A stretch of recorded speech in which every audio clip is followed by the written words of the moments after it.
Oke, bismillahirrahmanirrahim. Assalamualaikum warahmatullahi wabarakatuh.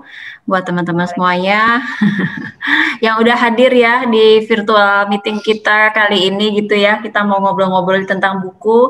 Ada Mbak Puput. Apa kabar Mbak Puput? Tadi udah sapa-sapaan ya kita.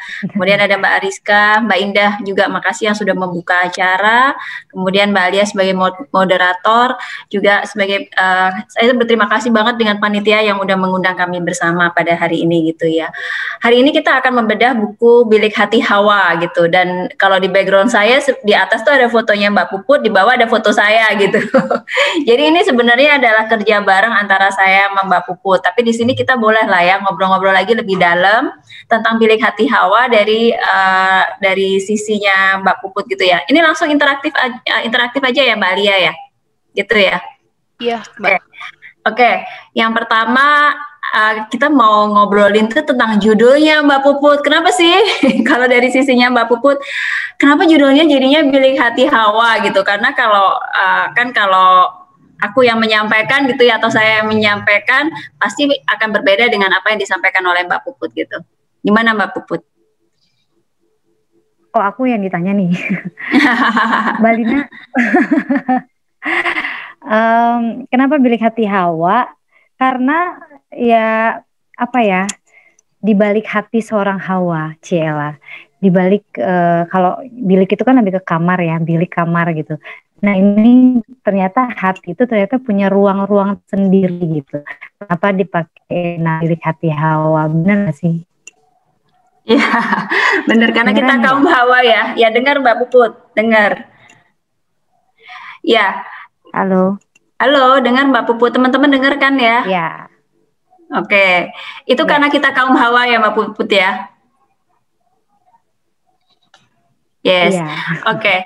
Teman-teman semuanya, mungkin yang belum membaca buku Bilik Hati Hawa, ini ada di background saya, memang ini adalah covernya ya, cover dari Bilik Hati Hawa. Ini sesuai dengan apa yang disampaikan oleh Mbak Puput. Kenapa kita mengambil judul Bilik Hati Hawa? Ini lebih kepada apa sih sebenarnya yang dirasakan oleh kaum Hawa? Karena saya dan Mbak Puput adalah kaum Hawa gitu ya. Jadi kita melihat bahwa kaum Hawa itu spesial gitu. Karena siapa lagi yang bisa menspesialkan kita kalau bukan diri kita sendiri. Mengambil hikmah dari kehidupan, maka kita mengambil beberapa kutipan tentang kehidupan yang ada di dalam buku ini gitu. Jadi isinya ini adalah beberapa hikmah. Ini bukan tentang masalah salah dan benar gitu ya, tapi ini tentang apa hikmah yang bisa diambil dari apa yang dirasa, dilihat, dan didengarkan gitu. Ini saya boleh ya membacakan satu hikmah yang ada di buku ini ya.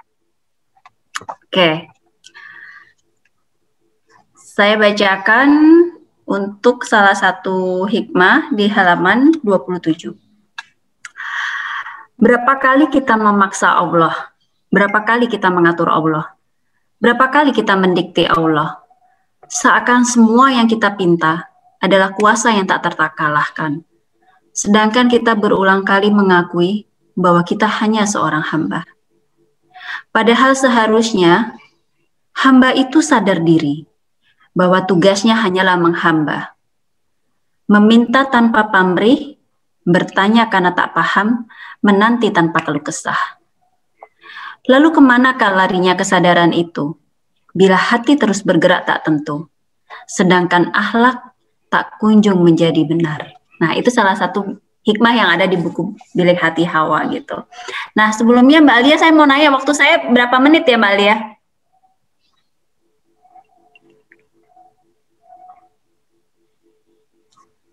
Di mute Mbak Alia. 25 menit Mbak. Oke, ya nanti saya diingetin ya Mbak ya kalau di sesi ini gitu.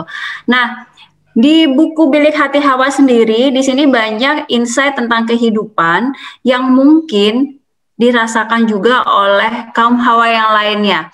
Kebetulan saya sama Mbak Puput mungkin sering juga mendapatkan curhatan dari beberapa teman sesama kaum Hawa gitu ya, tentang apapun gitu, misalnya tentang bagaimana fungsi kita sebagai anak, fungsi kita sebagai ibu, fungsi sebagai istri, fungsi sebagai teman gitu kan, kemudian fungsi apapun yang ada dalam kehidupan.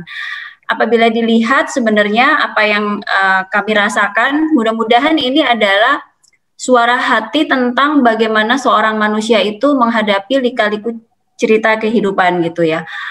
Bahwa masing-masing itu sedang belajar, masing-masing itu sedang menata diri dan menata hati, maka itulah yang kita tuangkan dalam Bilik Hati Hawa.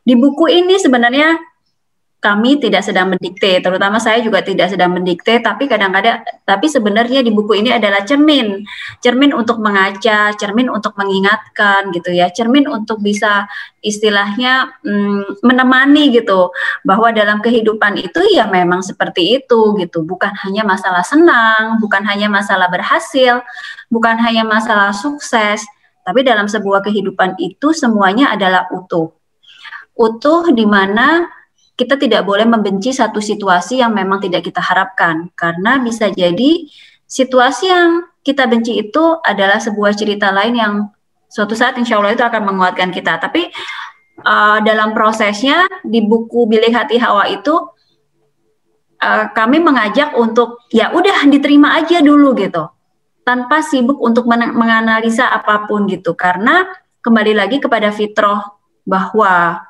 kita adalah manusia gitu ya.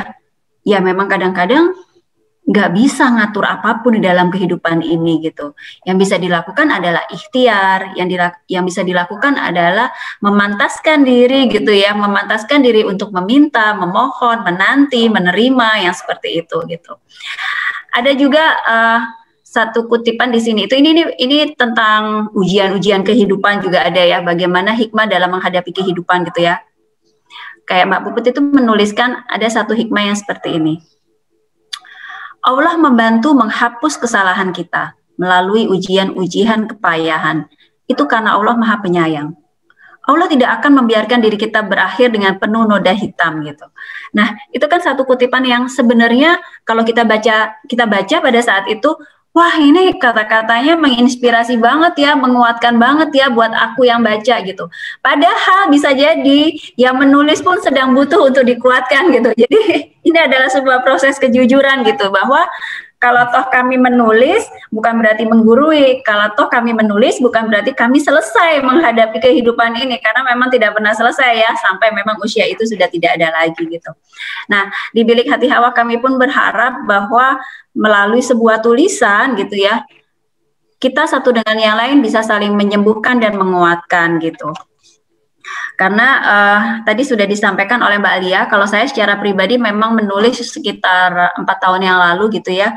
Dalam menulis saya menemukan adanya proses healing untuk diri sendiri, jadi self healing, untuk berani jujur mengakui diri sendiri gitu, berani jujur mengakui apa yang dirasa, apa yang dipikir, dan apa yang akan dilakukan. Memang bentuk tulisannya bisa macam-macam, bisa fiksi, bisa non fiksi ataupun faksi secara teknis.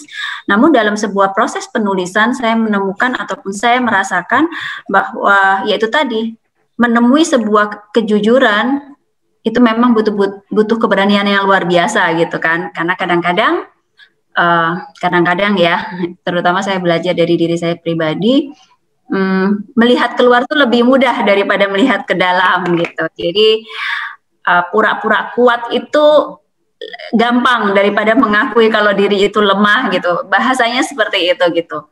Nah, di sini itu ada 100 lebih hikmah ya, kalau teman-teman berkenan untuk membaca gitu ya, untuk lihat-lihat.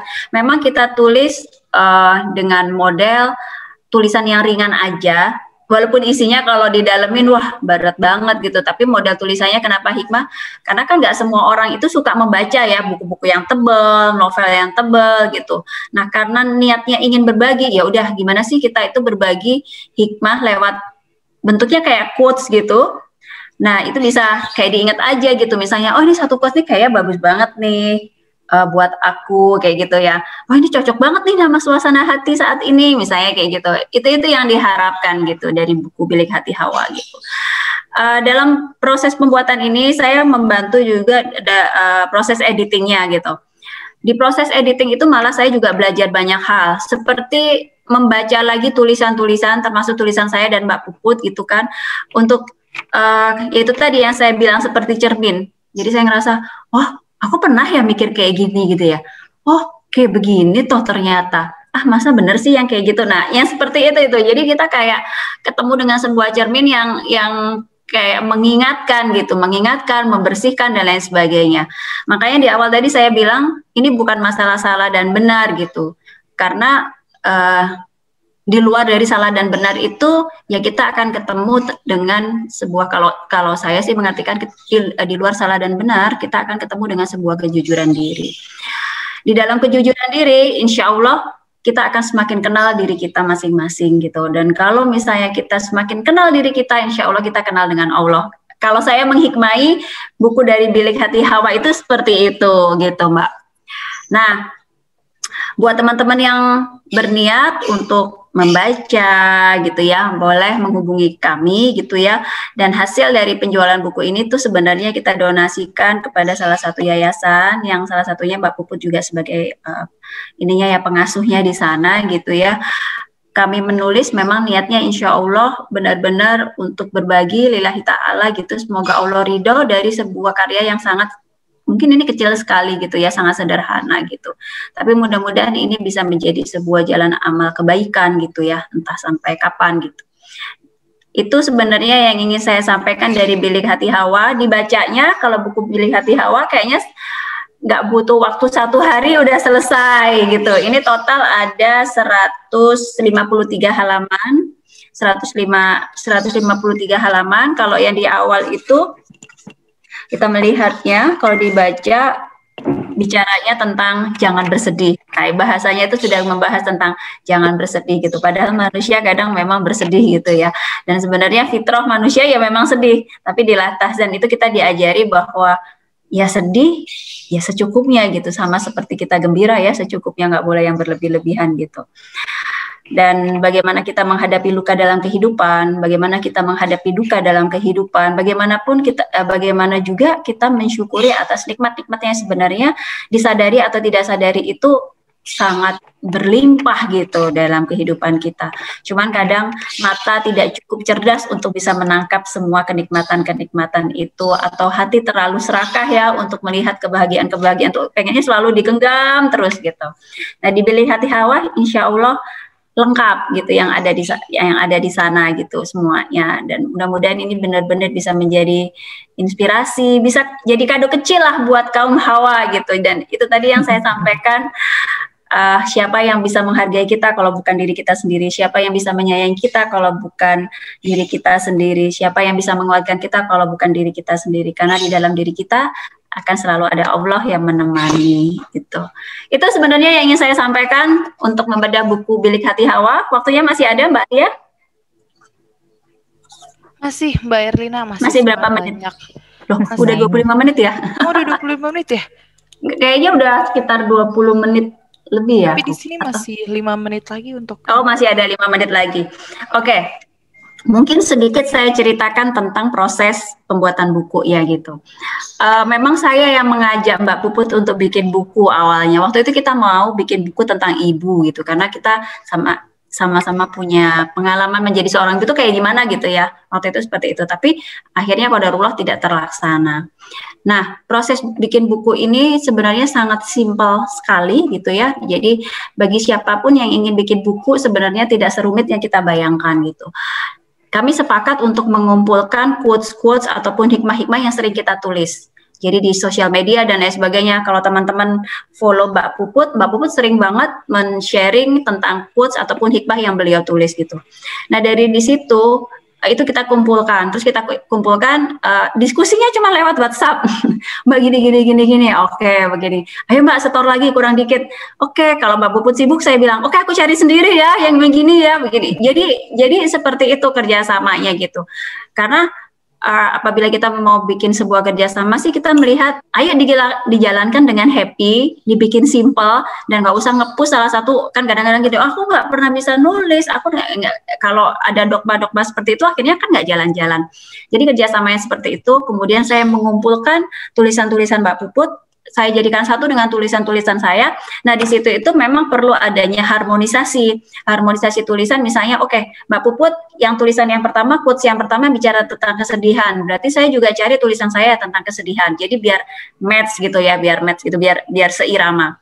Setelah itu kita kumpulkan, baru saya mengedit pertama. Edit pertama secara susunan. proses berikutnya saya serahkan kepada editor untuk melihat secara tata bahasa dan lain sebagainya gitu ya. Kemudian ke ilustrator dan lain sebagainya. Alhamdulillah sebenarnya cepat banget. Insya Allah mudah-mudahan, astagfirullahaladzim, mudah-mudahan saya nggak lupa, mungkin sekitar 2 bulan buku itu udah jadi gitu. Dan waktu itu kita launching pada saat Mbak Puput ada acara di Masjid TSM Bandung gitu. Ini adalah start awal kami bikin buku. Mudah-mudahan ini insya Allah kemarin tuh sempat sebelum pandemi terinspirasi Mbak Puput gimana kalau bikin lagu judulnya Bilik Hati Hawa ya. Sebelum pandemi waktu masih saya di Jakarta sempat ngobrolin kayak gitu, tapi qadarullah belum terjadi gitu kan. Nah inilah bentuk kolaborasi kami dari kaum Hawa untuk kaum Hawa gitu ya. Di dalam bilik itu kan ibarat ruangan yang sangat ini ya, bilik itu kalau kita bayangkan adalah sesuatu yang kecil gitu, tersembunyi gitu. Nah, jangan pernah remehkan yang tersembunyi itu, jangan pernah remehkan yang kecil itu. Siapa tahu di yang tersembunyi ataupun yang terkecil itu ada sebuah hikmah yang besar, yang itu semua adalah hadiah dari Allah. Insya Allah begitu, 25 menit mudah-mudahan manfaat. Mohon maaf kalau ada salah-salah kata gitu ya. Dan insya Allah silaturahim ini bisa terjalin terus di media yang lain. Terima kasih, saya serahkan kepada Mbak Alia sebagai moderator. Wassalamualaikum warahmatullahi wabarakatuh. Waalaikumsalam warahmatullahi wabarakatuh, Mbak